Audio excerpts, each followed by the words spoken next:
The world has moved on and time has grown strange. Cars are real, Doc. Ka? What does Ka mean? It means you're playing someone who's going to destroy you.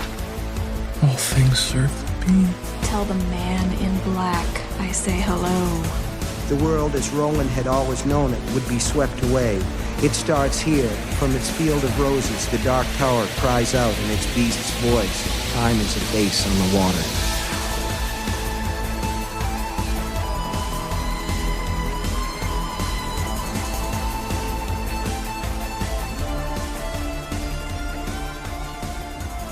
Hello and welcome to Tower Junkies, presented by ObsessiveViewer.com. Tower Junkies is a podcast celebrating the work of Stephen King, hosted by two lifelong constant readers. We do non-spoiler and spoiler reviews of King's published work and take a critical look at his film and television adaptations as well.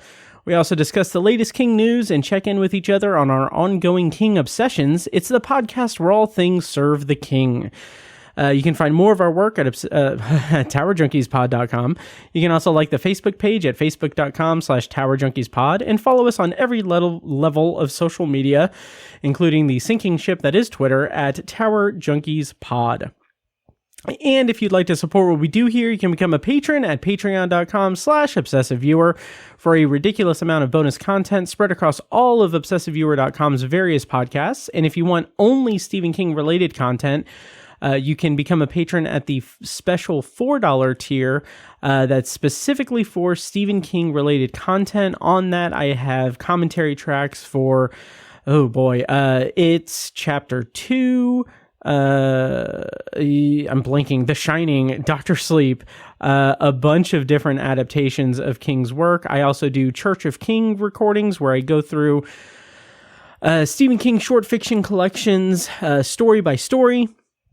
I also have read-along reviews of the Green Mile, of Billy Summers, of Fairy Tale, just a bunch of Stephen King content. And just today, like literally an hour ago, I posted on that tier my immediate reaction review of the new Children of the Corn, which came out this year, which we'll talk about in news and check-in. So anyway, again, that's, yeah. Again, that's at patreon.com/obsessiveviewer. All the money we make goes to paying the fees to keep the podcast running and keep my cat fed. So check that out, patreon.com/obsessiveviewer. I am, of course, one of your hosts, Matt Hurt, and today on the show, we are continuing our odyssey, our podcast odyssey through the Dark Tower series with a look at The Waystation, which is Chapter 2 of the first book of the Dark Tower series, The Gunslinger. And joining me to do that, of course, is my lifelong Ka-mate, Tiny. Hey man, what's up? Hi, Tiny. How are you doing this evening? I'm doing quite well, sir. Good. I am as well. I'm excited that we are continuing this. What was it? We were supposed to record last night, and then I didn't record, or I canceled the recording, specifically because I did not have enough time to make extensive notes, and then I did not do any of that. So yeah. But yeah, so this is a long time coming. It'll be off the cuff. It's all right. Yeah. You might say it's been a few poops since we've recorded this. Because in this section, Jake can only measure time in the amount of times that he's pooped since then. So, Talk about the one thing I can really relate to. Oh my God, seriously. How many shits you take. Yeah. Yep. We just recorded a B-roll, a Wheel of Ka edition of our Patreon recordings, all about Jake Chambers, really. And what we do with those is we do a little bit of a brief warm-up discussion about the Dark Tower series. I have prompts for each one when we do an installment like this, but we do that within the construct or within the context of the entire series. So if you want a spoiler discussion about Jake Chambers and his role in the Dark Tower universe, you can sign up on Patreon and get that as well. Tiny, what did you think about that discussion that we had there? Awesome. Yeah, good shit. I'm enjoying the idea of the whole prompt thing. Nice. I like that, even though you kind of pulled them out of left field because you didn't tell me what you're going to ask. Yeah, I did not prep you for it. But maybe that's a good thing. Like, maybe the whole off the cuff thing is a good idea. Yeah, maybe it is, because it gives us it does kind of accentuate that kind of warm up period that we're warming up to record. I do like that. Right. Yeah. Yeah. But yeah, I don't know if I have anything. I don't have any prompts ready for next time. So, I'll figure that out. But anyway, like I said, today on the show, we're going to be talking about The Way Station, which is chapter 2 of the Gunslinger. But first, we've got news and check-ins. Did you want to go into news and check-ins, Tiny? Yes, sir. All right. I don't have much in terms of news, except that I don't even have it in front of me, but Mike Flanagan has been... there's been he made an appearance on a podcast that's not Tower Junkies. Mike, if you're listening, we'd love to have you on.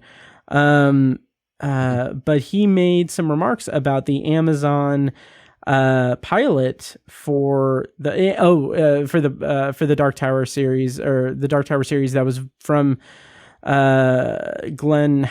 Oh my God, I almost say Glenn Howerton. Jesus, Glenn Mazzara. And he also talked about the kind of burden of adapting the Dark Tower in the shadow of the failed adaptation. And I am going to try to find that real quick. But Tiny, I had shown you that a while ago. Did you have any comments or remember anything about that while I vamp to find... I found it here. Did you have any thoughts on that, or do you want me to go into more detail about what it is, since now I have it?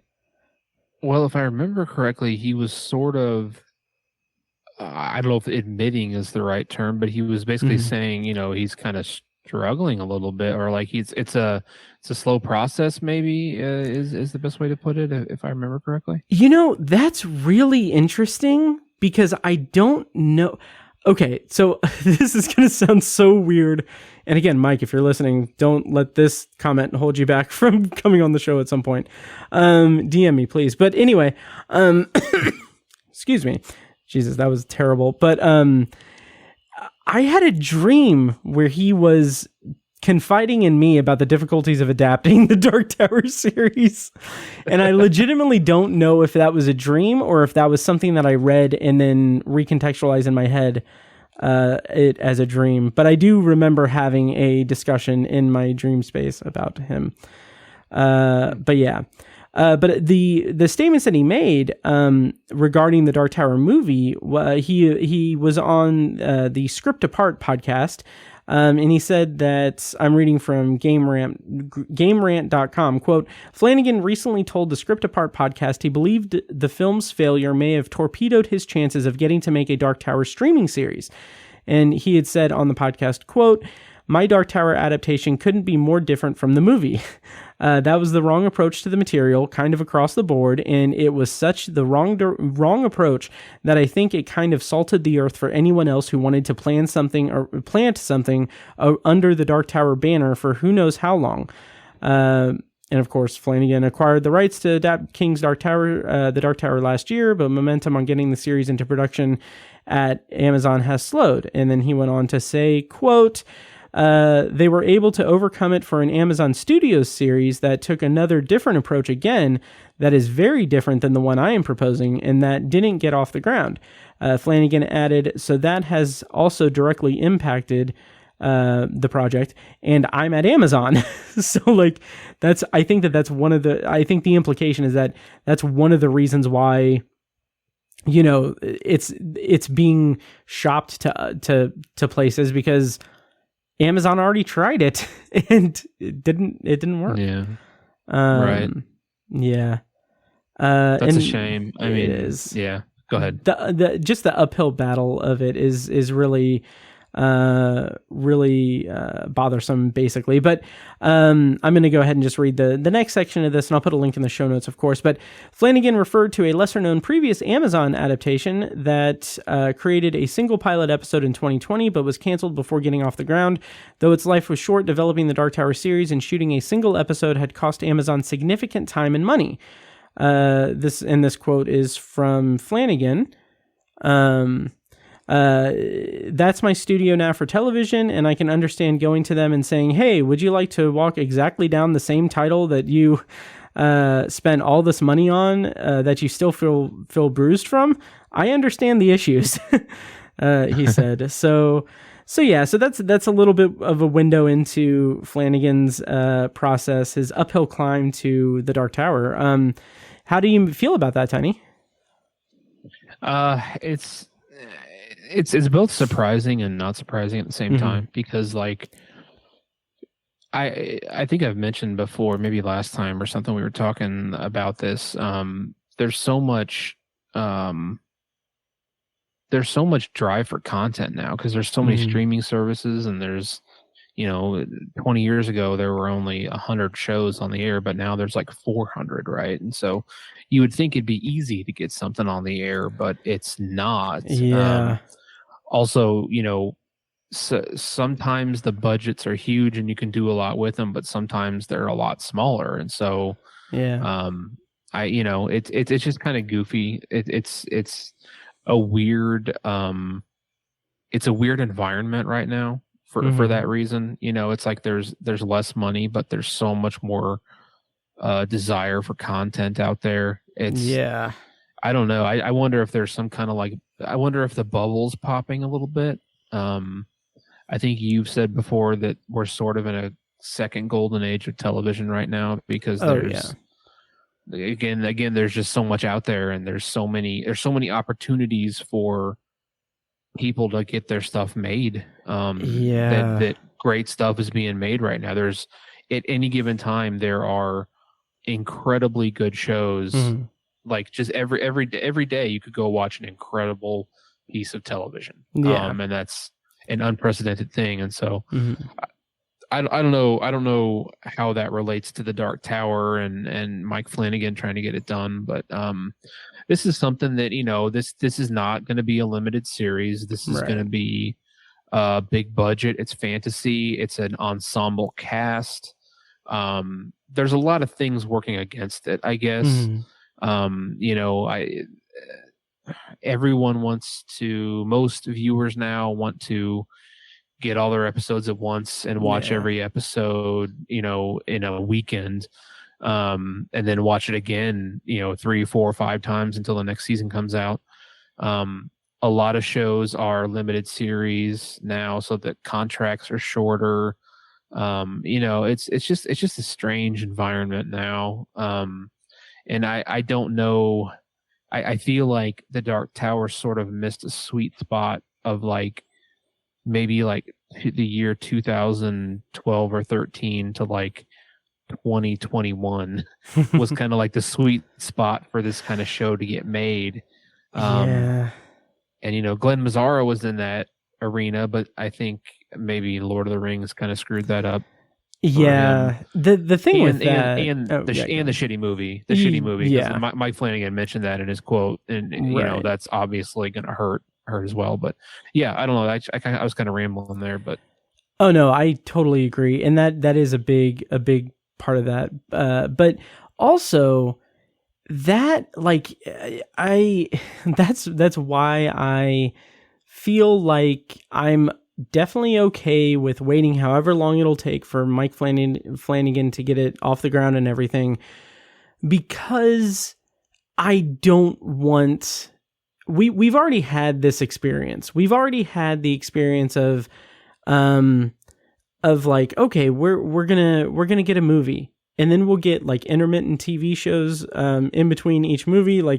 The whole the Ron Howard proposal was that they were going to make 3 movies, and in between each movie, they were going to do a limited series to do the backstory of Roland Deschain and everything, which is a very interesting idea and could have worked very well. but that didn't get off the ground. And then the idea was to fold that into what Nikolai Arcel was doing with MRC and do that, like have the movie be that kind of first foray into that, but not planned that way. Like to just make the movie, dump it out, and then if it's successful, work around a whole universe from that. Why I feel comfortable with Mike Flanagan having the rights and everything is that I feel like he's not going to be someone who is, if it's within his power as a producer and creator of a television show and everything, if it's within his power to go to basically say, like map out what he wants from the show, and instead of having like a situation come up where it's like, okay, we'll give you one season of a show, and well, I mean, I'm sure that's what will happen anyway, but like, we'll give you one season of the show. If it's successful, we'll renew it and everything. But like, have him coming at it with this plan of like, I want to do 5 seasons. If I am able to do 5 seasons, that's great. But like, that's my vision for the show. That is the part you want to be in. Like those are the hands you want to be at the wheel of this kind of project. And nothing at all against Glenn Mazzara. I think that his pitch for how he was going to do the show was brilliant. I think that was a great way to bring it in, as he discussed it in detail on the Kingcast. But in that episode, he even said like, yeah, well, I think at some point he had said that like he hadn't read the Dark Tower series. Like he basically, I don't think he was hired to do it, but I think that he got on board the project. I think maybe because of the failings of Imagine and like Ron Howard's vision and everything, and then also the movie. But like he got on board, and then he became a fan of the series as he was, if I am remembering correctly, he became a fan of the series as he was workshopping how to break it and how to make it a show. And like, by all accounts, he had a great idea and everything, but now we have someone who owns the rights and is workshopping how to do it, who has literally been a fan of the series for presumably the majority of his life. And so much so that every single thing that he has made that is related to Stephen King, and even not related to Stephen King, has had a reference to the Dark Tower series in it. So right. Like, yeah, I don't know. I just feel like he is the right person to be, championing a new adaptation, which I'm sure I've said that exact sentence before on the podcast. So only time will tell, but yeah, that's my soapbox. Right. Yeah, totally agree. Yeah. And if anyone listening has access to the Amazon pilot and like wants to like discreetly send it to us, please DM me as well, because I would love to actually see it. But I know that we'll never see it. It really would. But yeah, but that's basically all the Stephen King news I have. Did you want to go into check-ins, Tiny? I would, yeah, because I have one. Oh, nice. Okay, cool. Yeah. You can get us kicked off with check-ins. I've got one or two. Okay. But yeah. What's your check-in with Stephen King? Yeah. So just the one. This is a weird way to start it, but back in right after Thanksgiving, my mom had a major surgery that was supposed to like have her in like a 6 to 12 month recovery.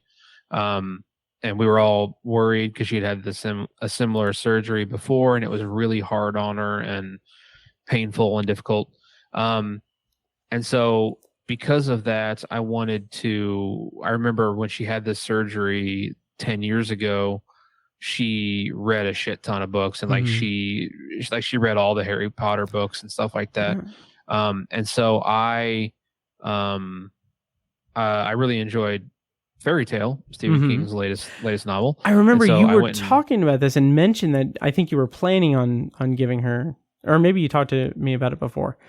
Off mic. I can't remember if I brought it up on here, but that was my plan. And so I bought her a hard copy version of Fairy Tale and gave it to her. And she just literally, it was a little bit serendipitous. She just texted me like 2 hours ago, and she was like, "Hey, I finished Fairy Tale." Oh, today. that's awesome. Nice. Yeah, she really liked it. She had not. My parents are kind of, I've talked about it before, kind of pivotal in my Stephen King fandom, because they were Stephen King fans back in the day and had books on the shelf. The Stand and Skeleton Crew and all the, The Shining, a bunch of books like that on the shelf, and I was always intrigued by them as a kid. And so it was funny when I gave my mom the book. She was like, "I haven't read a Stephen King novel in probably 10 years." I was like, "Holy shit, really?" She said the last one she thinks she remembers reading is Under the Dome. That's so wild. That's what was that, 2009 or 8 maybe when that came out? I think so. Yeah, I think like maybe 2007. Yeah, so that's I mean, that's 15 years ago. So yeah. Also, anyways, yeah. So like you said, like, holy shit. I just imagine you'd be like, "Holy fucking shit, Mom, that's fucking wild. Are you fucking insane?" Mom, I'm so ashamed of you right now. What the fuck? But we didn't talk about it a bunch or anything, but she said that she liked it a lot. She loves his imagination, and it made her, she thought of it as like kind of like the Wizard of Oz with an evil twist to it. Nice. And I was like, yeah, that's a good description of it. And I mentioned that it had a lot of parallels thematically to the Dark Tower series. Yeah. And she was like, "Yeah, I've never read any of those or anything." And she was like, "I've just never gotten around to it." I was like, "Yeah, it's a big commitment. It's 5,000 pages and 7 books, so it's a big commitment. I understand." So maybe I could have subtly planted the seed to get my mom to read the Dark Tower series. But nice. And then she can follow along with us. Yeah, totally. Yeah. Totally. Also, and if she wants to listen to a read-along review of Fairy Tale, patreon.com/obsessiveviewer. I still don't think, to this day, I don't think my mom even knows how to find or download or listen to a podcast. Oh yeah, Yeah. I'll send you the PowerPoint to send to her. Yeah, the last thing she said was my dad was starting it nice. Later on. So yeah, so he's gonna read it too. So. Awesome. That's awesome. Well, it's good that you're spreading the word about the King. Totes. Yeah. If they are looking for, and this can kind of dovetail into my check-in, which is a tentative check-in. I don't know if I want to put this out there because I have a lot on my plate. But anyway, if the Dark Tower series is too intimidating for your mom, do you know if your dad has ever read the Dark Tower? I don't think so. But even if that's too big of a commitment because of how big it is and everything, like with Holly coming out this year, you can be like, hey, you can read, the Bill Hodges trilogy, The Outsider, and If It Bleeds. And then in September, you get the next adventure of Holly Gibney. So yeah, that's something to put out there, but I can dovetail that into one of my check-ins. Another, shameless plug for Patreon. If you don't do the Stephen King tier and everything, I have a bunch of different tiers there. But I've been doing book reviews of the Expanse series, the space opera sci-fi series. I'm in the middle of, as of tomorrow, the second episode of the second book is going to be coming out, me talking about Caliban's War. But throughout the rest of this year, I'm going to be reviewing The Expanse in like 100-page installments. And I think, tentatively, I cannot guarantee that I will do this because I also still need to start doing the Dark Tower book or comic book reviews that I want to get started to go in tandem with our reviews. But I was thinking I might do like a reread of the Bill Hodges trilogy and The Outsider, and then finally read If It Bleeds in the lead up to Holly.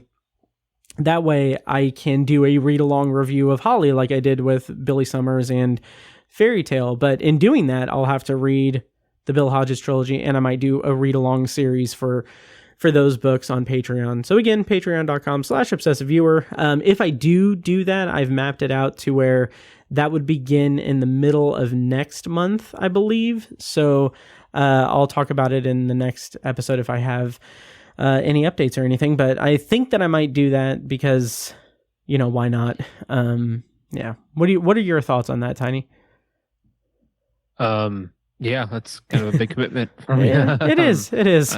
I understand why you'd be a little hesitant on that one. Yeah. But, yeah. Because that's kind of my thing, is I will be like, oh, I'm going to do this. And then I'll start doing this. And then I'll be like, oh, this is shiny over here. I can do this too. And then this. And then this.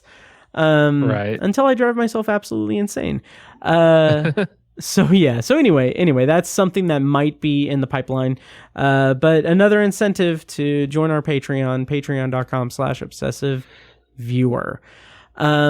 And then my other check-in I have is that I heard from one of our listeners, Jason, who shot me a DM because I had mentioned in the previous episode that I would love to own the original printings of the Gunslinger stories, basically, as they were published in the Magazine of Fantasy and Science Fiction.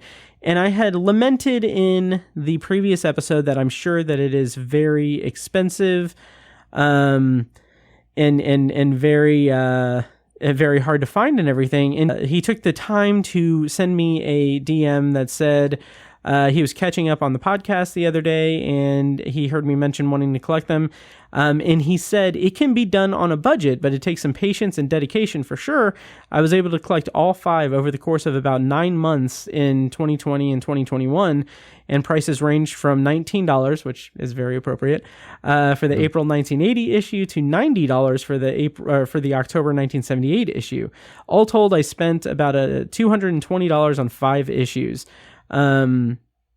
So, I mean, damn, like I could very much be okay with, like I was thinking it would be much more expensive. And then like, as he was telling me about that, and I was thinking about, I was like, man, I could get that, and I can get like shelves and like a shadow box or something and like mount them on the wall and just, yeah. So I don't know. That's cool. I wonder where he found them, like on like online websites or eBay or whatever. He had said something, and then I had exited out of it before.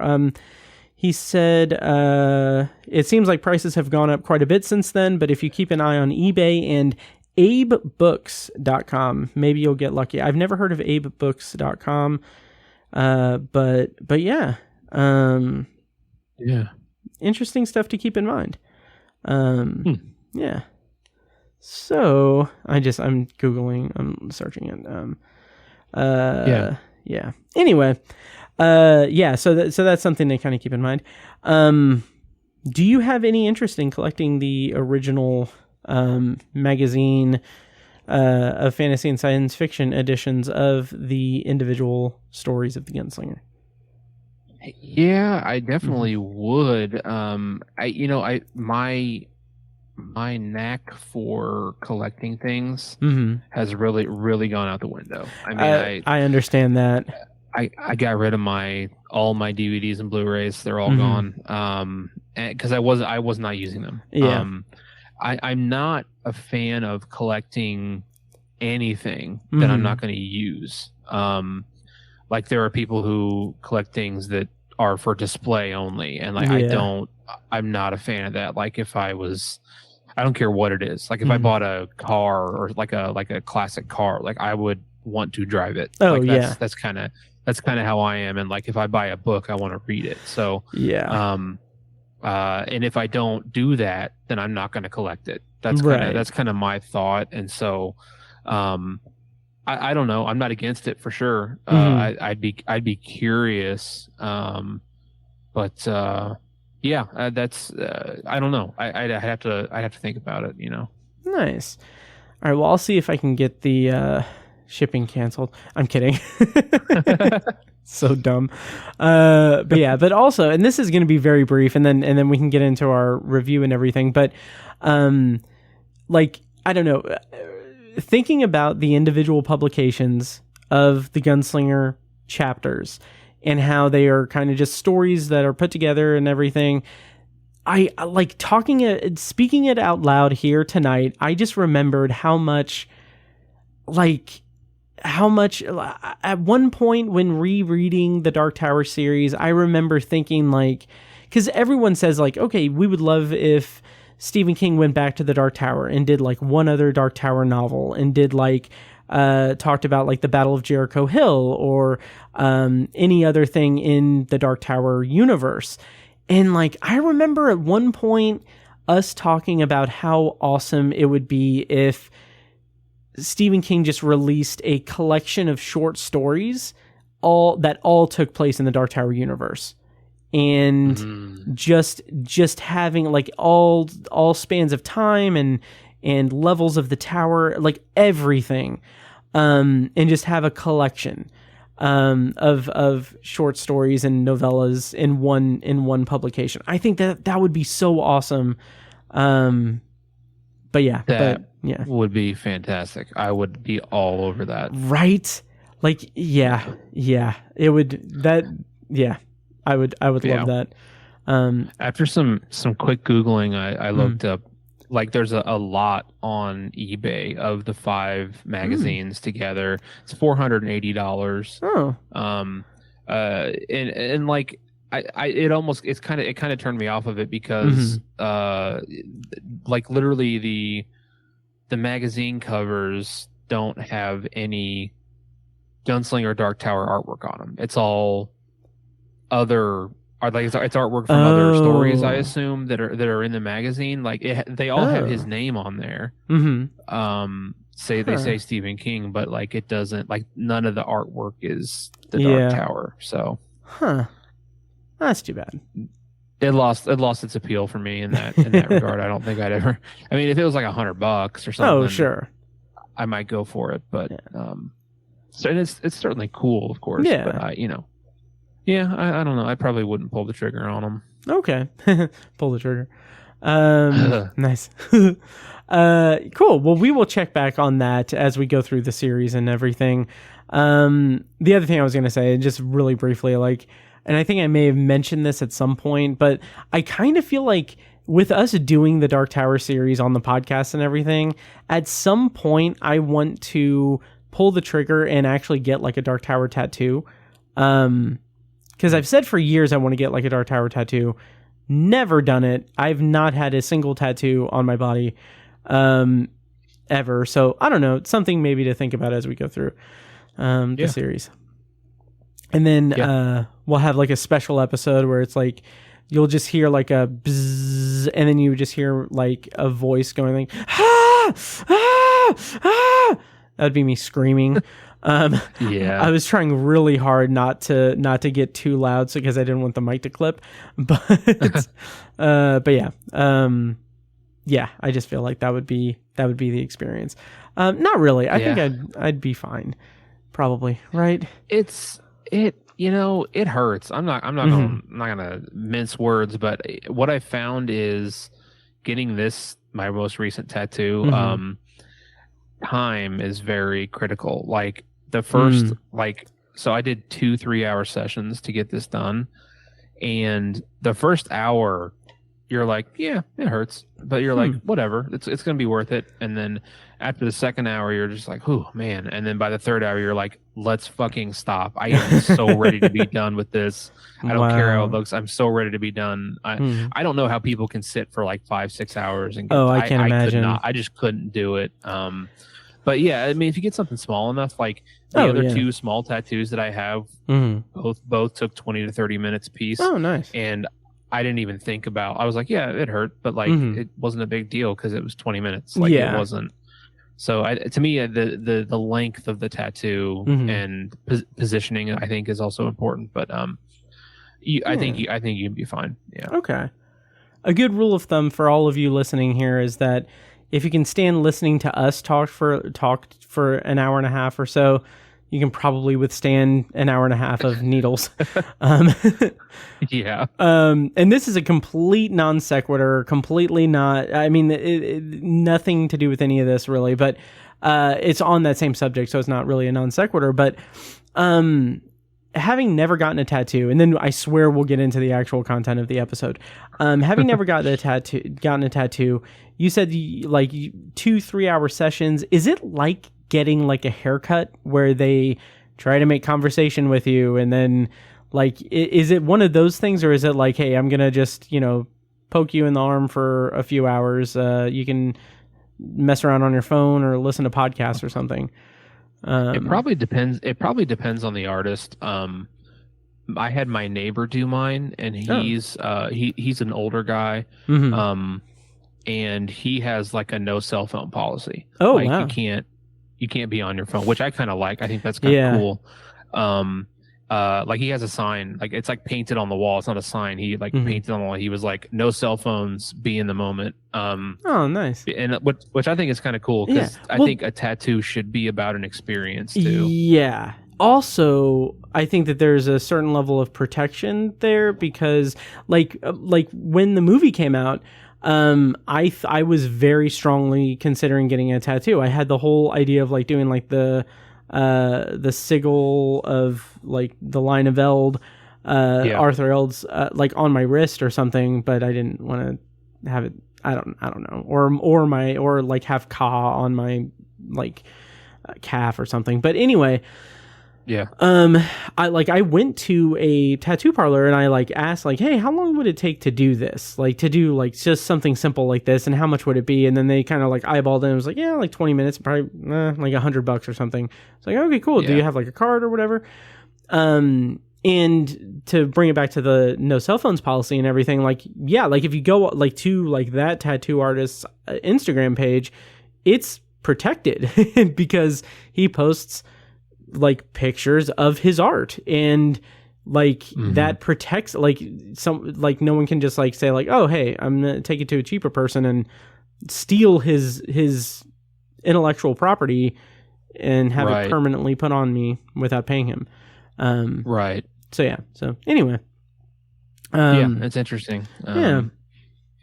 So just to answer your question, I guess fully, Donnie, my neighbor who did the tattoo, it was kind of back and forth. Like we would talk for a little while, and then it would be quiet for 20 minutes or so. Like it was real back and forth. And there's like music playing, and it was funny because like when he's doing the outline, it's very, very precise, and it's like he was like inches away from my skin and just very intense and moving very precisely and intently. But like when he did the color, it's a little more freehand, and so he was like headbanging with the music and just like just like going nuts, and like it was just kind of funny to see the difference between the two. But I bet it just depends on the artist and like how they feel about it. So I realize that the music is probably like, I don't know, like I don't, a certain type of music or something, but I'm just picturing him like head banging to like Taylor Swift or something.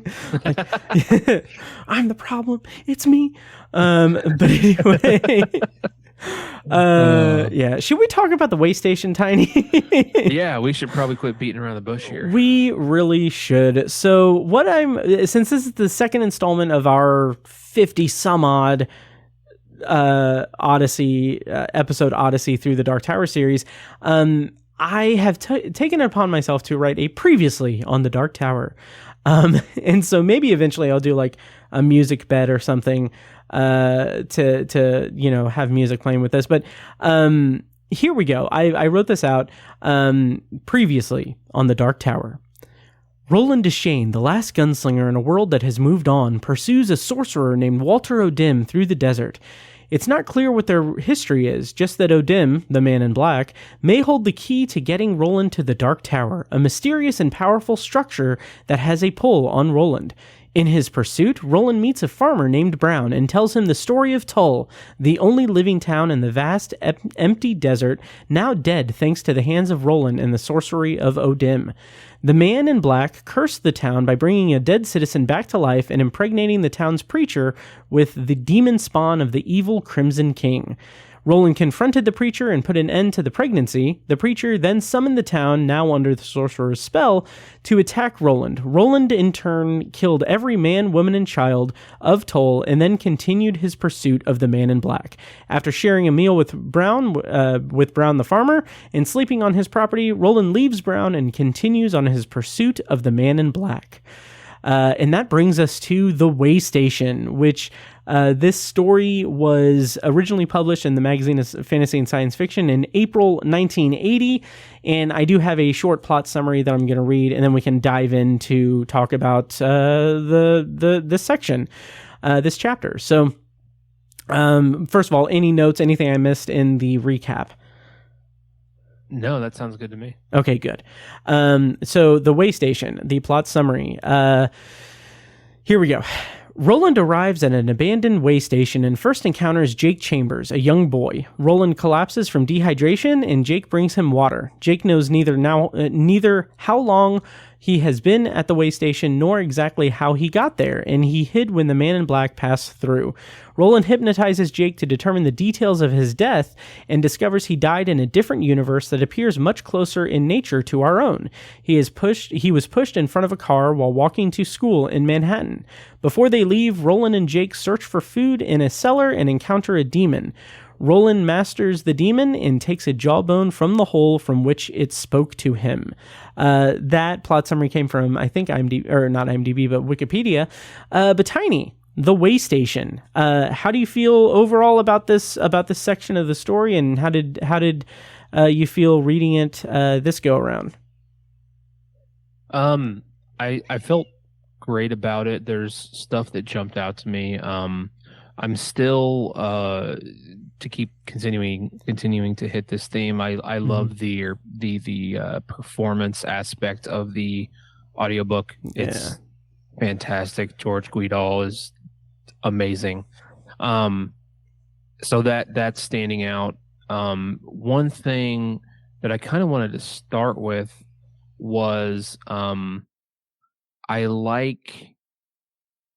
feel like in the Gunslinger, the first part that we talked about, Tull and all that, I feel like Roland has this aspect of invincibility to him. He's super strong and just badass protagonist, anti-hero-ish for sure. But he just has this theme or image of strength and badassery and heroicism and all that stuff. But I feel like pretty quickly in this chapter, a big crack appears where he passes out. Like he's a little bit delusional. And he passes out, and he kind of shows some weakness here. And we start to see a little more humanity from him, I think. And I really appreciate that, especially so early on in the story. I think starting it with Tull and him recounting the story to Brown, to the farmer he finds Brown. Yeah. Sorry, I forgot his name.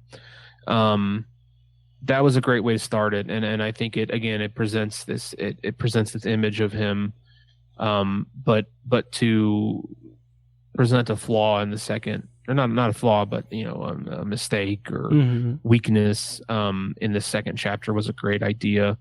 I really appreciate that. And of course, we get the introduction to Jake and all that, and there's some backstory, some horror aspect to this. Yeah. A little bit of action, some sci-fi-ness. I mean, it's really, the themes are starting to jump out in the second chapter, and it's fun. I'm glad. I kind of forgot about some of that stuff. That it shows up this early.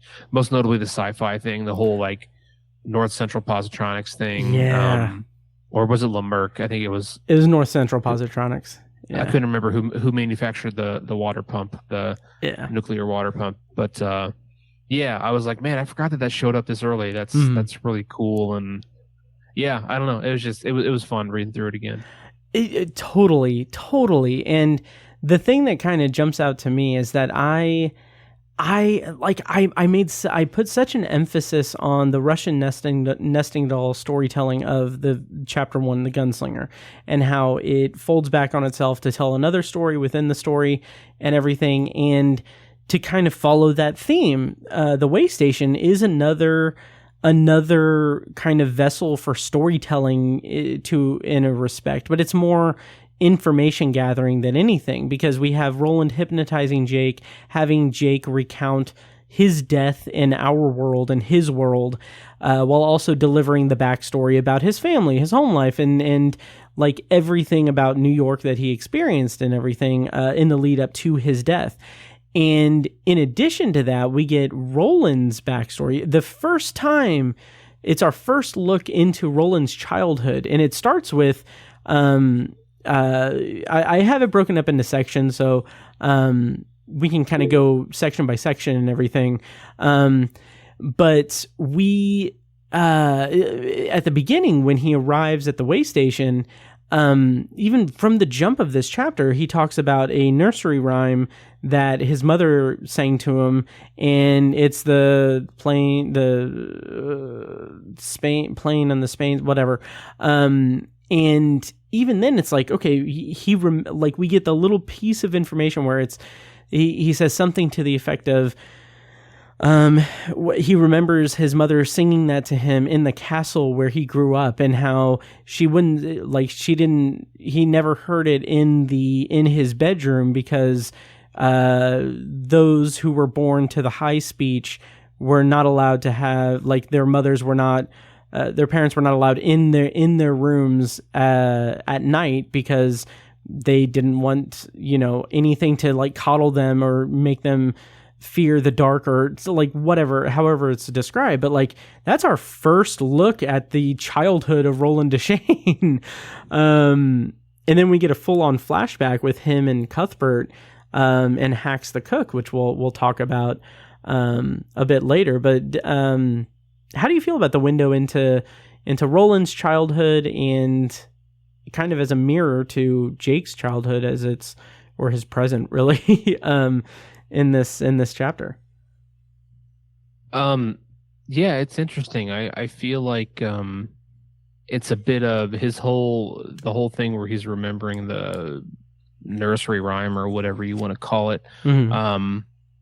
It's a bit of a, I think it's presented as a bit of a delusion, like he's a little bit delusional, delirious, or just kind of delirious. Thank you. That's what I was thinking of.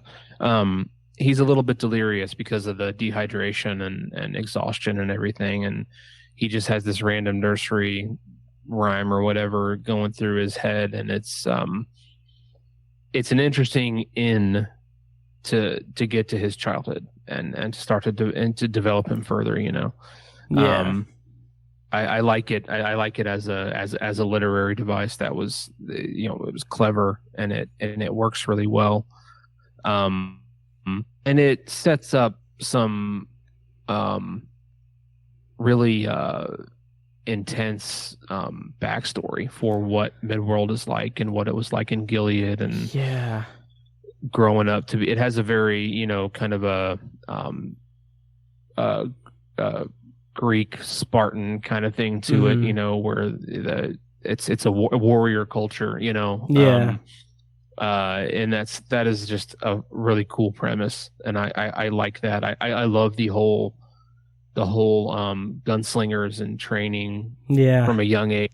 It is a lifestyle. It's not a job. It's a lifestyle. I really like that that's established so early, and it's such a cool concept, and it's really neat.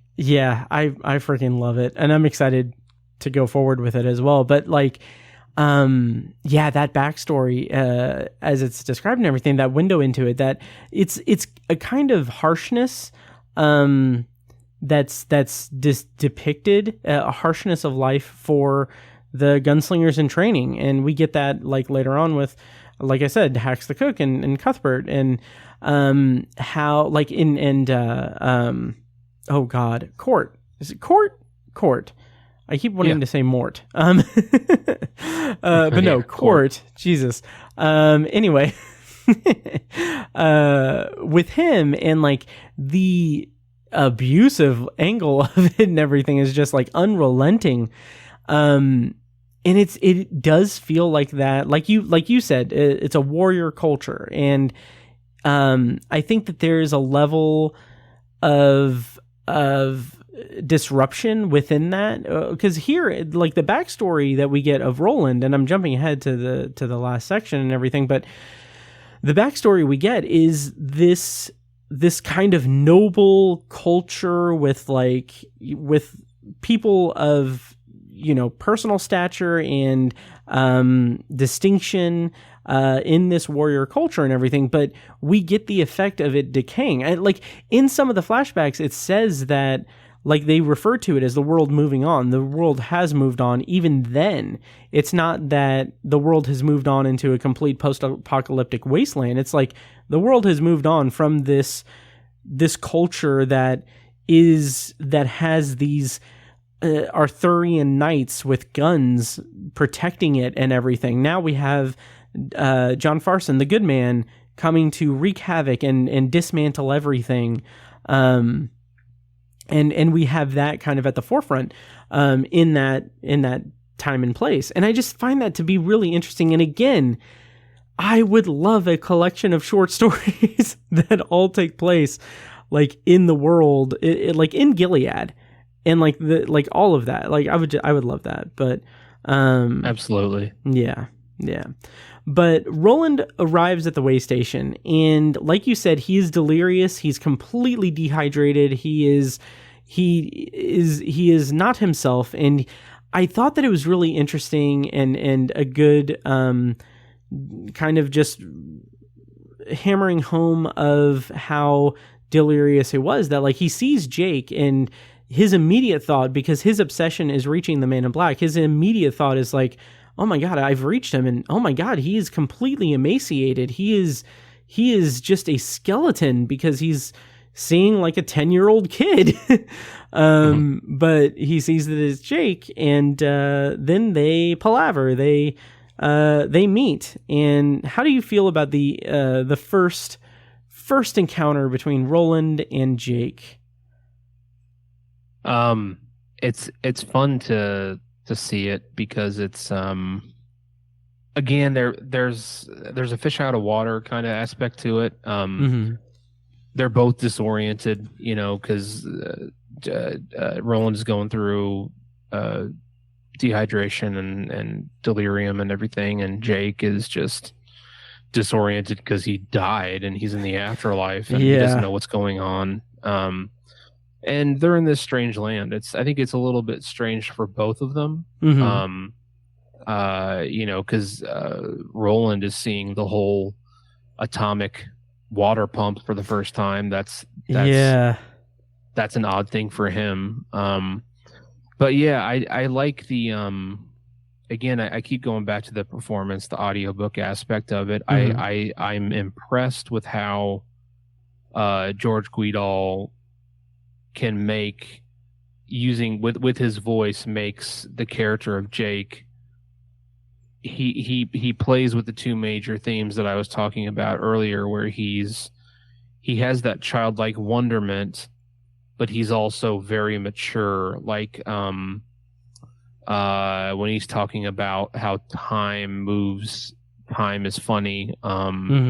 And he's when he's entranced, when he's hypnotized, he's very adult with a child's voice. But then, like when he's talking about, oh gosh, I can't remember what else. But like George Guidall's performance is really impressive. Like you can hear the characteristics of Jake in his voice, and like that is a crazy skill.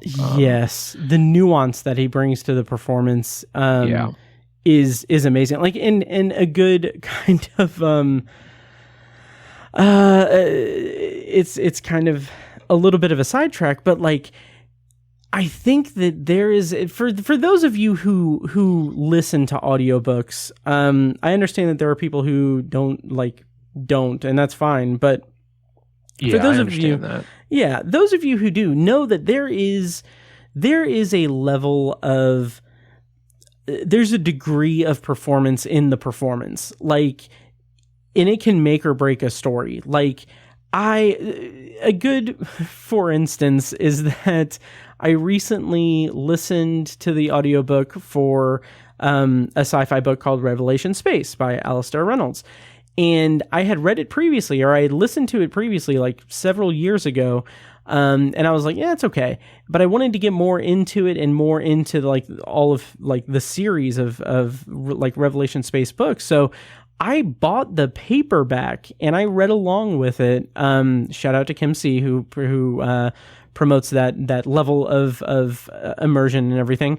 But I did that specifically because the narration in the audiobook for Revelation Space did not connect with me. And one of the big reasons for that is that, and no shade at narrator John Lee, but he does not change his voice for the characters. He is reciting, he's reading it, and he has a very good speaking voice, but there are whole swatches of dialogue in Revelation Space that I wouldn't know who was speaking them had I not been reading along with the book, with the physical book. So I mean, just applause to George Guidall, and Frank Muller, as he is going to come on the scene in the Drawing of the Three. Because I'm so glad that we have a good history of strong narrators in Stephen King audiobooks. Yeah. Right. And I also love, there's two kind of actiony sort of scenes in this chapter, and I love the his performance of Roland using kind of mid-world speech, or I don't know if it's considered high speech, but basically where he comes upon Jake, who he thinks is the man in black, and he pulls his guns and he's like, get up on your feet, you whore's son, I don't have time for this. And the way I can't remember exactly what he says, that example. And then when he's talking, he goes into the cellar and the demon starts rumbling and making its noise, and he's like, speak if you're going to speak, demon, my time is short. And me reading it, me saying that right now, I sound ridiculous. It's like trying to read Shakespeare, when you're in high school. It doesn't sound, you sound like a goofball saying thee and thy and shit like that. But George Guidall makes it work, and the way he delivers these unique words that aren't used. Thank you, Sai. I mentioned that last time. That sounds goofy as shit, but when George Guidall just makes it work, he makes it work, and it sounds natural, and it sounds right. And I'm blown away by that, and it's so refreshing to hear someone use it and have it sound naturally. That's I'm really loving that. And the level of this chapter has two great examples of it. Yeah, totally. And the level of conviction that he brings to that, and the believability and the performance of it, it is a performance. He's performing, and it's stellar for sure. Another thing about this first section where he first has the encounter with Jake, I wish I would have marked down the actual lines and everything, but when he's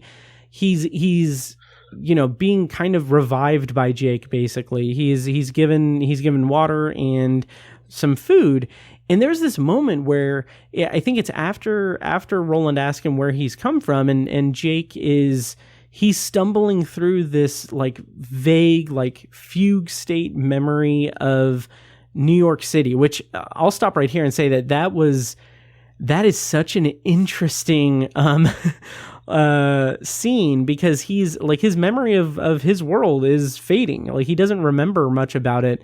And as he's trying to describe it, I actually tweeted about this when I was listening to it for the first time this round, but I had said something to the effect of like, the imagery of that, like having, if you put yourself in Roland's perspective and you have this guy from this world, hearing this kid very confusedly describing New York City as mannequin, like small statues sold clothes and windows, and there was a giant statue in the water that was holding a torch and a book, and just like when I was listening to that, I had to pause and I was like, I would love to see someone make like artwork that is Roland's perspective, like what Roland imagined that to look like, because totally, I would be just fascinated by that. And I just think that that's such an interesting kind of way to show the complete distance between Jake and Roland, and even with Jake and himself, because he can't remember. And that kind of leads me to the next thing that I was going to say, is that he says that, like, I can't remember, because he says like, he says something about a TV channel, and then Roland's like, what's a channel? Is it like a beam? And then he's like, it's like television. And he's like, what's television? It's like, okay, this is not going anywhere, but who's on first? But then he says like, I don't remember, and it's all fading, and tomorrow I'm probably not even going to remember that my name was Jake Chambers, and you're probably going to be gone, and you've eaten like all my food, and I'm going to die here alone. And just like that fear is so palpable in that moment, also because of George Guidell's performance as well. But that's palpable, and also I think that shows this level of childlike innocence that's in Jake, that like he just willingly like gave this dehydrated man food and water without thinking about how he's gonna get food and water and everything. And then now it's catching up to him, like, oh he's just, I'm gonna die if he leaves me here. It's just I love the intricacy of that. Yeah, for sure. Yeah. And then in that same oh god, there was something else I was going to say about that. The food and water, and he references not encountering the Man in Black, but hiding from the Man in Black. I like that as well, because it feels like it's a different experience that Roland is coming upon. And I like that there's like, I don't think there's much of a fear within Roland that Jake is, possessed, or Jake is not who he claims to be, because we've already got that with him and Brown, like that level of confusion and doubt and fear. There's a word, paranoia. But here with Jake, it's like, okay, this is dirty. Like, this is a dirty trick. He's placing this kid in front of me, and like I'm a stoic person, and like I'm someone who is, I'm an archetype of a certain like type of storytelling. But now this helpless kid is in front of me that is forcing me to take him under my wing or to protect him in some way, and I'm right there. I'm seeing 3 moves ahead that like, yeah, this could not be a good thing for anyone. I don't know. I just like the way that's kind of just the groundwork is laid there. Yeah. And I like that. That's where his mind goes, because he hypnotizes Jake and basically discovers that the Man in Black killed Jake to put him in Roland's path, presumably, right? It's not blatantly said, but that's what he suspects, and it makes logical sense. And yeah, it's funny because it's like you were kind of saying, it's a burden for him, and it's something that's going to affect him emotionally, but it's also, Jake is also frankly, like a tool or like a device for Roland to use. Like, he's going to be able to use Jake to help him get to the Man in Black. But the Man in Black also put Jake in his path to distract him. It's like he plays a dual role in that regard. Like, Jake is both good and bad.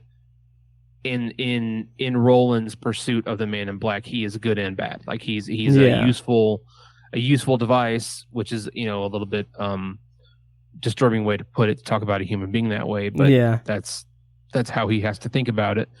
So yeah, he's a useful device, but he's also a big distraction and something that's going to be in his way. It's interesting how he plays both those roles, or like Roland is able to so clearly see both of those aspects of Jake, like the good and the bad, Mm-hmm. I wanted to talk about how Jake basically confirms something from the first chapter that's brought up.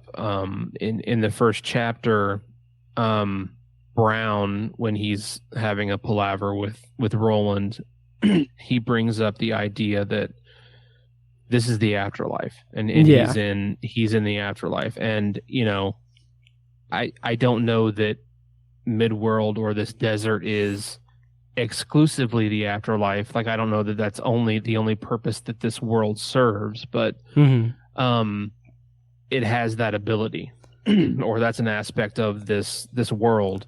Yeah. And so, like I said, Jake basically confirms that. Mm-hmm. And I almost wonder if, as the audience, Stephen King wants us to look back at Brown and wonder, did he, is the way station, the portal, or the that is where people from quote unquote Keystone Earth come from. That's where they come from. That's when they die. This is where they go. And so, like, is Brown from another dimension, another version of Earth, or another planet? Who the hell knows? And that's his farm or his hut. That's their portal. When people are drawn to this world from that other world, this is where they show up. I don't know. I don't know if he wanted us to like definitively draw that conclusion, or if that's just where my mind took it. But I mean, it definitely confirms that this world is a destination for the afterlife. When people die in other worlds, they can end up here. Like, I think this confirms it, right? That's an aspect of this world.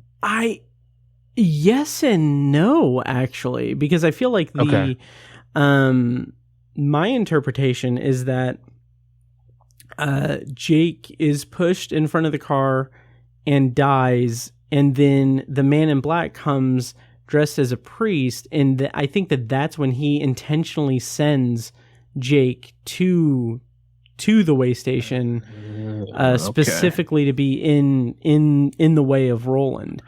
But I do like that theory, though. I like that idea, because this is a barren wasteland. Like, there are just stretches of just desert, hardpan desert, that has no life, and the only place that Roland has encountered that has life is life that he took away in his hand, like with his own hands, in Tull. And I think that that's a really interesting way to look at it. That, it's a world. The world has moved on, and like, people from other levels of the tower, other realms, other worlds, they've moved on as well, and some could move on to there. I think that's really interesting. And it's also interesting that, like, the Taheen have popped up a couple of times, at least in reference, or that one time where in the first chapter where they reference seeing a Taheen that's looking for Agul Ciento. And that's a whole thing that we'll talk about much later in this, but like, their whole purpose and the Manny folk are to find portals to other worlds and everything. So I don't know. I think that's an interesting take. I'll say that. Yeah. Okay. Yeah. I like your. I kind of. I guess I just missed that. That basically, the Man in Black sent him there. He didn't end up there. That's an interesting point. Yeah. But now that you say that, yeah, that's true, or that's obvious. Yeah. But yeah, I think there is some level of truth to that to an extent. Like, I think that there's the significance of the line that Brown says of it being thinking that it is the afterlife is an interesting thing, and also the fact that it's a way station. Like, it's a way station for a coach line, which I had to look up because I've never looked up like what a way station is. Because in my head, in my head, I hear way station and I think of like, oh, it's like on the highway when, you know, trucks have to stop and get weighed, which is not exactly. Yeah, not the case because it's WAY station. But I looked it up. It's basically just like a old timey rest stop, like for people to rest on their travels and everything. And on the way, yeah. And I think that that's interesting too, because it is like it's interesting that the first chapter had this level of like outright saying, like Brown outright saying that he thinks that this is the afterlife, that they are in the afterlife. And then this very next chapter, we have what, by all accounts, could be considered like a purgatory state with the way station. And I don't know. I just think that there are like levels of, you know, philosophical debate that I'm not equipped to go into. Like, I don't know. Pretty words, cool stuff. I don't know, guns. Right. But I think that there's something there that I think can be mined for some pretty interesting analysis. For sure. Yeah. And speaking of Jake and his backstory and everything, I want to talk about his backstory, his life in New York as Bama, and his family and everything. But before that, we get our first hypnotizing scene with Roland with the gun, with the bullet. Is it a full on bullet or is it a bullet casing? I think it's a bullet. Yeah. Okay. He swirls it around his finger, and that hypnotizes Jake and puts him into a state where he can tell all about his backstory and everything. So, how do you feel about that in terms of like some low grade gunslinger, not sorcery, but magic, basically? Or as the movie depicted with the Man in Black, his magics. God.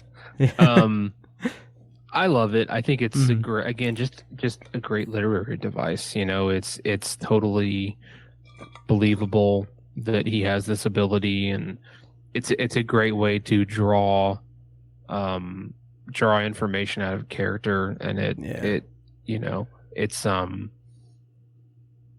funny that in unless I misinterpreted this or I'm misremembering, Jake, when he does that, when he's hypnotized, Jake uses mid-world language. Like, he says "yar," and it's almost like the truth or the story is being drawn out of him by Roland in his own language, if that makes sense. I love that aspect of it, you know. And again, I'm a sucker for a backstory. I'm a sucker for a flashback, and that's what this is. You know, I really kind of love that. And it's you know, I love the way it's depicted too. Like, I like the story of.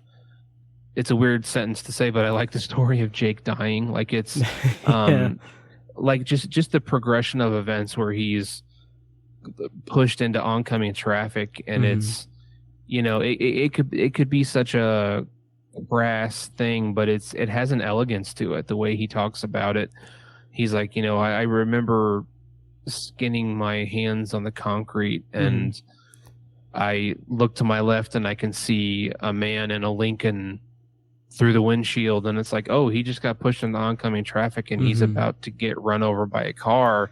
Yeah. But it has this element of elegance to it that I really appreciated. Yeah, and like the slow realization of it, like him worrying about skinning his knees as like presumably his lungs are filling with blood, and he's like Right. he's breathing his last breaths on Keystone Earth at least. It's really interesting. Yeah, It's dreamlike too. mm-hmm.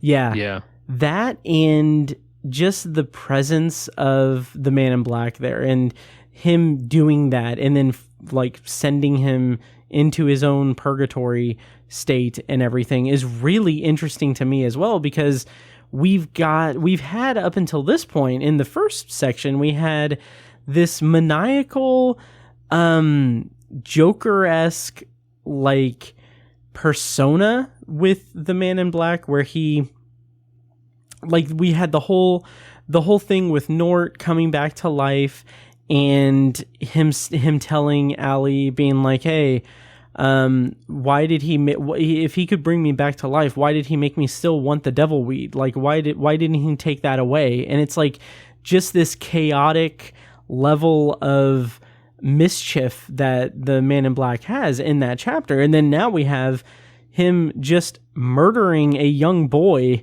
specifically to put him in the path of Roland, so presumably so that he has a little bit more trouble catching up to him. It's like, it's insanity, and I love it. Yeah, for sure. Yeah. But as far as his like childhood, his backstory, Jake's, we learn that he bowls at Midtown Lanes. And that was another thing about him, like him having the realization that he's going to die and thinking like, really, this is how I'm like, before I even get a chance to bowl a 270. It's just like, like that is such a weird, like left field bit of humor, but very dark and very, very tragic as well. But we kind of get the sense that he doesn't really have a good home life. He's kind of, his parents are kind of yuppie dickheads, basically. His father works at a television network, and his mother, I don't remember much about her backstory or anything, but he has a strong bond with their housekeeper. I can't remember her name, but yeah, Mrs. Shaw, yeah. So how do you feel about that? Anything jump out to you in that run of backstory for Jake? Not a ton. It doesn't jump out a ton in this story, but I feel like it's explored more in the Drawing of the Three. How his dad is. I don't want to jump ahead to that, but we get a little more in that his dad's is kind of hard on him, and his mom is kind of detached, if I remember correctly. It seems like a bit of an appetizer for the real backstory, and with, again, not to jump ahead, but later on in the Drawing of the Three, we get the backstories for the other Ka-mates. The other members of the quartet are very detailed and involved. Definitely. It's a much longer process. And again, this just kind of feels like an appetizer. This feels like Stephen King kind of warming up. So it's not super memorable for me, even though it's definitely effective in this short little jaunt of his backstory. Yeah, it's some interesting breadcrumbs. Breadcrumbs. Going forward. That's a good way to put it. Yeah. Yeah. So before they head out, it's determined that Jake will go with Roland in his pursuit for the Man in Black. But before that, they head down into the cellar. And you talked a bit about the atomic pump and everything. I don't remember if that was in this or in the Patreon thing, but you talked about the atomic pump, the sci-fi angle of that, the North Central Positronics and everything. And in this section, we have a kind of another. It's kind of weird to think about this, because this feels like in a weird way, it kind of feels like a sequel to the Gunslinger chapter, because the Gunslinger has like all of the like the storytelling things of like the Russian nesting doll, like the different storytelling, like flashbacks and everything. And then it has like equal bits like horror, Western, and like these different like genres. And here we have kind of a similar thing. We have a couple of very big flashbacks for the two characters in this section. And then we get this encounter with a demon in the cellar that is very, like, this is a conventional, like, horror movie set piece, basically. And it's really interesting to see that be this, like, if I wasn't just by default very invested in Stephen King, anything he does, it's like, this is a very appetizing kind of peek at the horror angle of the Dark Tower series. So that's my long-winded way of prompting us to talk about this encounter with the demon in the cellar. How did you feel about it this read through, Tiny? It's creepy. It's really creepy. But like so effective, and like I just it's creepy. I don't know. I don't really know what else to say about it. It's kind of a quick cut, you know. Mm-hmm. There's not a lot to it. Yeah. I mean, basically, it's, you know, this. I think it's a little bit, just kind of, it's kind of a piece of happenstance that the voice of the demon is supposed to be. Oh, geez, what's her name? The woman he sleeps with until Allie. Allie, thank you. Yeah. It's supposed to be her voice that's you know, warning him that the man in black is going to use Jake against him. Right. Basically.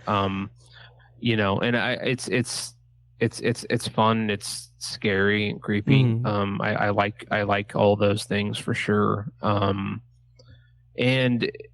he grabs the jawbone. I know that's a thing that comes up later, and I feel like I don't want to talk about it yet because I know it comes up later, but I can't remember exactly how that's used later on in the story. I don't want to talk about it now because I don't want to like spoil something later on in the, even though we're spoiler free. I just don't want to. We're not spoiler free. Oh, okay. Yeah. I should have said this up front. We're not going to spoil anything past this further. Okay. That's okay. Yeah, I was okay. I was thinking. Yeah, I don't know why I was thinking spoiler free. You're good. Spoiler free for the way station, but not future parts of the story. So I don't want to get into it now, but okay. So he grabs the jawbone, and it seems a little like, why? What's that? You know, I remember thinking the first time I read this, like, what's the significance of the jawbone? I don't know what that means. Yeah, I don't know. Yeah, there's a bit. Like, it reminds me of a little bit from The Simpsons. I'm not going to bother trying to find the clip or anything. Maybe I'll do it in post. But there's a line in The Simpsons that makes me think of this, where it's I can't remember. I think I might be mixing it up with something else. But anyway, I think. It's the episode where Bart and Lisa are on Pee-wee hockey teams, and they're going up against each other.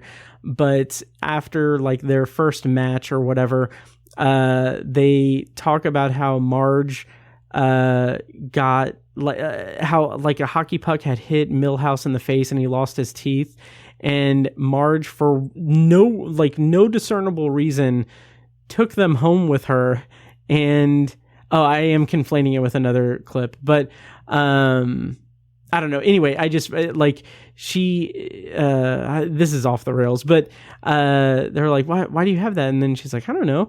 But then there was another scene where she has like a potato and she keeps talking about potatoes. I don't know. But anyway, the line is that she's like, I just think they're neat. And I just imagine Jake being like, why do you have the jawbone? And Roland's like, I just think it's neat. So anyway, that was an embarrassing disaster of mixing up Simpsons lines, but yeah, there is a level of just it feels like the jawbone is supposed to be like it's supposed to be implied that it's some kind of talismanic device, or it's supposed to be like it's supposed to have a certain level of weight to it in terms of importance, but I think because we're not privy to it as the audience, so it does fall a little bit flat here. Even though it will be, it's mysterious, right? We don't really know why he does it. Yeah. Yep.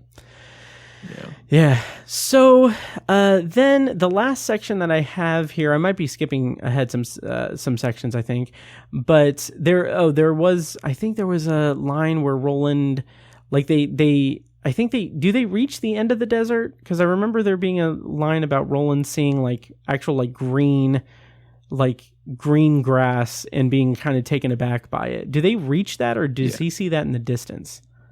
Yeah, they reach the base of the mountains, and they're getting ready to go up into the mountains where there's forest, and they actually see the man in black. Yes. He's like a speck in the distance, basically. Mm-hmm. Yep. Yeah. But then we get Roland's memory of Hax the cook. And this is an extended flashback where Roland and Cuthbert are they're in the midst of their gunslinger training. We get a very good introduction for Cuthbert, that he is kind of a wisecracking jokester, but he's also very timid. He's very he's childlike. He lacks a certain level of maturity that Roland seems to have ingrained in him from the start. But even then, Roland in this version, this flashback of him, has his doubts. He hasn't come of age yet. He hasn't gotten his guns. But throughout the course of this flashback, Cuthbert is admonished by Court, told him and said to go to bed without food. So Roland and Cuthbert go to the kitchen where Hax the cook will gladly give them food. Then they overhear him conspiring to poison everyone, including children. And then they tell on him, and he is hanged. And as a learning experience, Roland and Cuthbert are there to witness the hanging. How did you feel about this whole flashback, the friendship between Cuthbert and Roland, and any breadcrumbs that are laid for us in this flashback? I love this flashback. It's my favorite part of this chapter. Nice. I just love any time we spend throughout this whole series, any time we spend in Gilead, I just love it.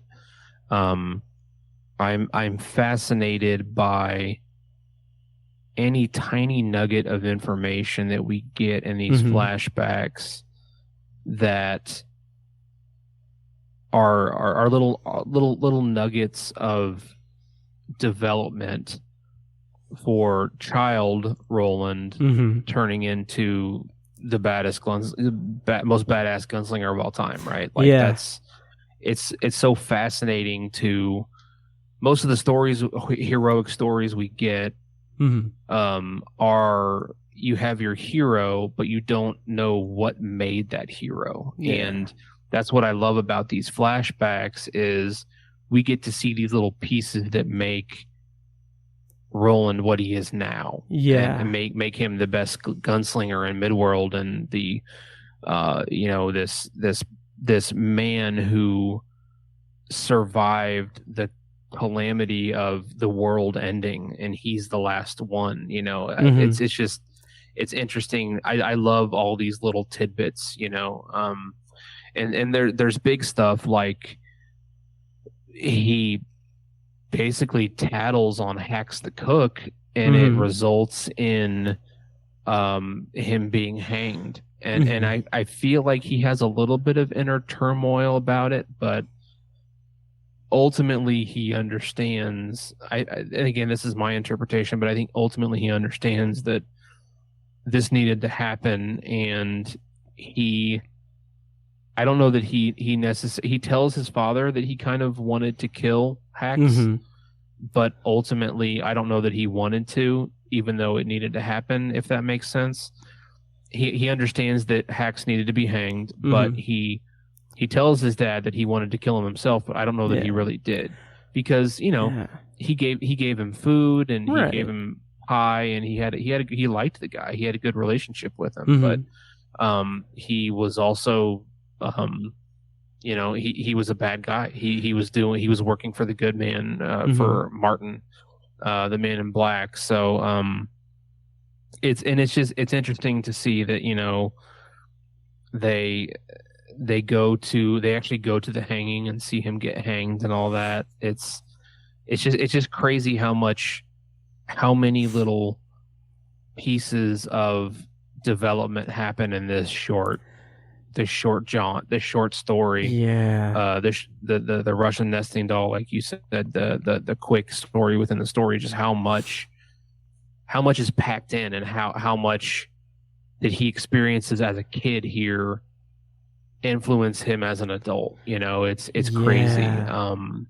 There's the big piece of meat where he tells on Hacks and it ends up with him getting hanged, but he also has there's this kind of quick conversation he has with his dad, where his dad's like, he's not really, I feel like he's not really being a good father to him in a way. I guess he's sort of, his dad is talking to him as a gunslinger more than his father. That's kind of how I interpret it.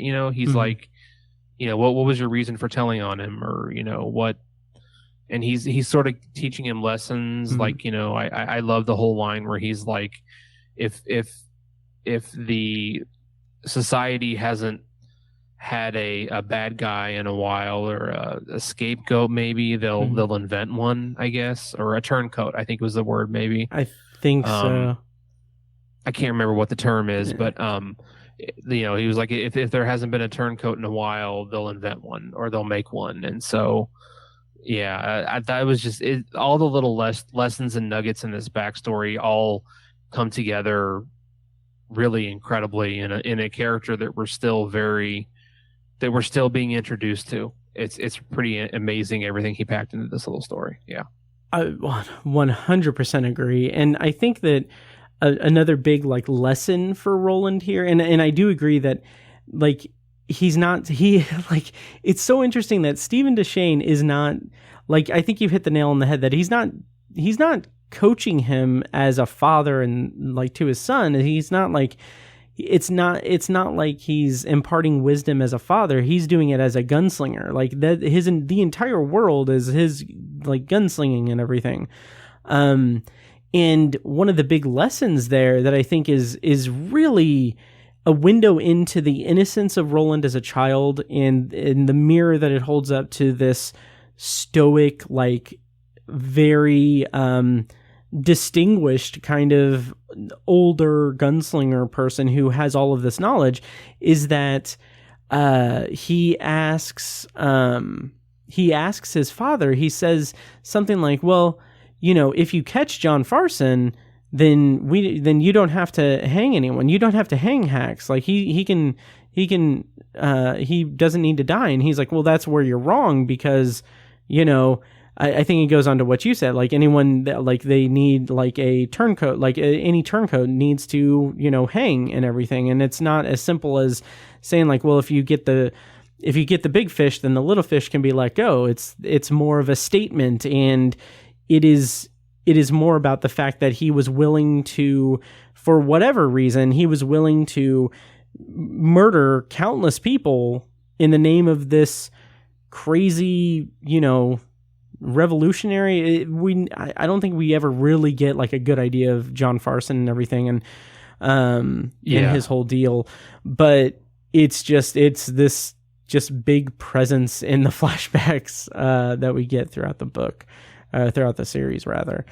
And then one of the other kind of final notes that I'll say, and we can kind of start winding down a little bit, is that I also find it interesting that the concept of the Man in Black being all of these different personas, he is Walter O'Dim, he is potentially Martin Broadcloak. Because Jake asks Roland, is he the same? Is he also John Farson? And And is he also this person that you're saying and everything? And then Roland's like, yeah, I don't know, maybe. Like, I've often thought about that. Maybe Walter and Martin are twins, or maybe they're brothers. Maybe they're not related at all. I just love that level of just kind of like, yeah, I don't know, but I'm going to keep going. Like, I'm just going to keep going after him. Like, I don't need all the answers. I just need to get to the freaking tower. Right. Yeah. So I don't know. I like that. And I'm curious if anyone listening to this is reading along with us for the first time. If you are reading this series for the first time, what do you make of that? What do you make of the idea of the Man in Black being all of these different personas? What do you make of this? Like, is it intriguing to you, or is it like is it something that's like, okay, well, pick a lane, Steve, like figure out who he is up front? But I don't know. I could see some readers being frustrated by it. Yeah. I mean, it not me. I don't react that way, but right. It's a little, it's as opposed to being mysterious, it's just kind of frustrating or like elusive. Like, okay, who the hell is this guy? What's this character? Right. Or like, is it convenient? Like, oh, well, let's just have it be the Man in Black. Right. Like that. Yeah. I could see that. Yeah, I agree. But yeah, any other thoughts on the way station? Just real quick, fun parallel with the backstory with Hacks the Cook being hanged and Stephen King's short story, The Body. Oh yeah. Just kids being in the presence of a dead body and how they react to that dead body. And obviously there's different themes at play. But I don't know. It just I kind of had a bit of a notion between, was it Elaine Johns? Is that who was with him? Elaine Johns who was with him when? Is that his friend that he goes to the execution with? No, that's Cuthbert. Cuthbert. I couldn't remember which one it was. Mm-hmm. Cuthbert and Roland just kind of made me think of the boys finding the body and like actually seeing like their reaction to it. It's kids, young boys experiencing something they shouldn't be experiencing. Yeah. You shouldn't be. It's not like going to a funeral, right? This is something really bad happened. A person was killed. Like it's different, and it's a public execution. Yeah. Right. And like in the body, this person could have died was either killed or died under different circumstances. This is not a cathartic exercise like a funeral. This is different. This is a crime scene, or like statement. This is a death. Right. It's I don't know. That was just an interesting parallel that kind of popped into my head. Because I love The Body. That was an incredible short story. Same here. But the theme jumps between the two stories. That's young boys experiencing something they shouldn't be experiencing, and how it might influence them later on in their life. Such a cool theme, and it's disturbing. It's horror in a psychological way. It's not supernatural horror. I love that, because a lot of people think of King as a supernatural horror storyteller, like with It and The Shining. There's this whole supernatural side to it, but this is not supernatural. This is psychological, and I don't know. Those themes just jumped out to me at this, and I completely forgot about it. I'm so glad that you mentioned that, because it's also accentuated by the fact that, like, I feel like Roland and Cuthbert, like their reactions to it and their encounters with the hanging itself is really interesting to me, because first you have like Roland, like first he examines like the wood of the platform or whatever, and he notes it as like, this isn't like, this is so different from the wood that like is around like Gilead in the castle and everything. This isn't like high-end wood or anything. This isn't like royal wood. This is just like, hey, we're gonna throw stuff at it. It's like discount wood. And then he even takes a piece of it, and then Cuthbert's like, why are you taking a piece of it? And then there's that moment that I feel like is really telling of Roland's kind of demeanor at this point in his life, where he thinks like he could tell him like, oh, luck of the gallows or something like that, but he doesn't say that. He doesn't say anything because he doesn't know why he did it. He's just like, yeah, it's this is a significant thing that's going to happen. Might as well take a memento from it. But he's still a kid. Like, he doesn't understand. He can't make the connections of why it would be important to have a keepsake from it or anything. And I find that to be pretty interesting. And that's an interesting also, maybe there's a parallel there with him taking the jawbone from the cellar, but maybe not. But in addition, to that, Cuthbert's reaction is to kind of be like, kind of putting up a little bit of a weak front over it, saying like, I think I liked it. I think I liked seeing that guy die. And like Roland is like, yeah, he probably, like, I didn't either or anything. Like, it's very like, I don't know. It's very childlike. And I think that that's an interesting way to write these characters in this flashback, because they are kids, even though they are, in training to be gunslingers and everything. I just think that's a nice piece of characterization. Sure. Yep. So, overall thoughts on the way station. How do you feel as we go into chapter 3, the Oracle in the Mountains? It's a big step, I kind of forgot how much development there is in this, like all the backstory, and there's not a ton of action in this. Like, obviously, Hack's getting hung, and there's the whole, he draws his guns twice. I mean, he's, because he thinks he sees the man in black, so he pulls his guns, and then he had the demon in the cellar, he pulls his guns, but there's not like a lot of action, in this. It's a lot of development, as opposed to the first chapter where he fucking kills a whole town. But I think it's great because it's not the action that I love about this story. It's the development. It's the relationships. That's what makes it so good. And we get the beginnings of one here. And then we get development for Roland and Jake. And I love it. I